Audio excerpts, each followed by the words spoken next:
नमस्कार, news state देख रहे हैं आप। मैं हूं आपके साथ धीरेन्द्र अवस्थी। बुलेटिन की शुरुआत बड़ी खबर से करते हैं। दिल्ली से बड़ी खबर, ज्ञानवापी से जुड़ी इस वक्त की बड़ी खबर। टैंक की सफाई का निर्देश। सुप्रीम कोर्ट ने निर्देश दिया है, डीएम की निगरानी में टैंक की सफाई हो।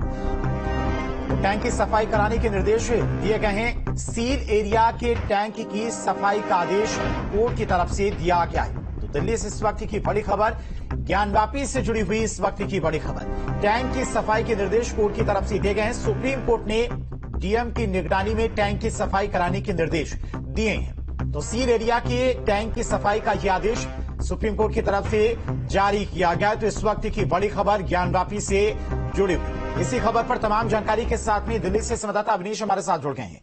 अवनीश, कोर्ट की तरफ से और क्या कुछ कहा गया? देखिए, कोर्ट ने अपने फैसले में आज साफ कहा, डायरेक्शन जो दी गई कि वहां पर साफ सफाई कराई जा सकती है डीएम की निगरानी में। न सिर्फ साफ सफाई कराई जाए, लेकिन जो सुप्रीम कोर्ट के पिछले निर्देश हैं, जो सील एरिया है उससे जुड़े जो नियम हैं उनका भी पालन किया जाए, उनसे किसी तरह की छेड़छाड़ ना हो। क्योंकि वहां पर शिवलिंग जैसी आकृति है जिस पर शिवलिंग रोक लगाई हुई है सुप्रीम कोर्ट ने कि उस एरिया को सील रखा जाए। जब तक सर्वे जांच पूरी ना हो जाए तब तक वो एरिया सील रहेगा।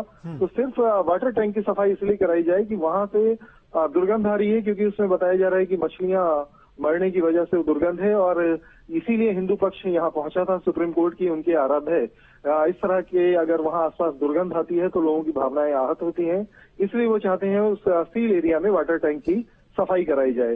हिंदू पक्ष ने जब ये दलील दी यहाँ पर, तो मुस्लिम पक्ष से पूछा गया क्या उन्हें इस पर कोई आपत्ति है। तो मुस्लिम पक्ष की ओर से भी कहा गया कि उन्हें कोई आपत्ति नहीं है साफ सफाई कराने से, लेकिन जो सुप्रीम कोर्ट की डायरेक्शन है उनका ध्यान रखा जाए सील एरिया को लेकर। उसके बाद सुप्रीम कोर्ट ने अपना ऑर्डर दिया। ऑर्डर में सीधे तौर पर कहा कि जो नियम है, जो उन्होंने डायरेक्शन दी हुई है, उनका पालन किया जाए, और डीएम वाराणसी खुद अपनी देखरेख में उस वाटर टैंक की सफाई कराएं जहां से दुर्गंध आने की बात कही जा रही है। ठीक है अवनीश, बहुत बहुत शुक्रिया आपका तमाम सारी जानकारी के लिए। यानी कि जो सील एरिया है, जिसे वजूखाना कहा जा रहा था मस्जिद कमेटी की तरफ से, उस सील एरिया को अब सफाई कराई जाएगी। उस सील एरिया की डीएम की निगरानी में यह सफाई होगी। सुप्रीम कोर्ट की तरफ से ये निर्देश दिए गए, क्योंकि हिंदू पक्ष की तरफ से अपील दायर की गई थी कि उस जगह पर दुर्गंध आ रही है, क्योंकि जिस एरिया को सील किया गया था, जहां पर वजूखाना बताया जा रहा है मस्जिद कमेटी की तरफ से, उस वजू खाने में बताया जा रहा है कि मछलियां थी और मछलियों के मर जाने की वजह से काफी ज्यादा दुर्गंध आ रही थी, जिसके बाद हिंदू पक्ष की तरफ से अपील की गई थी कोर्ट में कि उस एरिया की सफाई कराई जाए। अब सुप्रीम कोर्ट की तरफ से यह आदेश दिया गया है, डीएम की निगरानी में सील एरिया के टैंक की सफाई कराई जाए।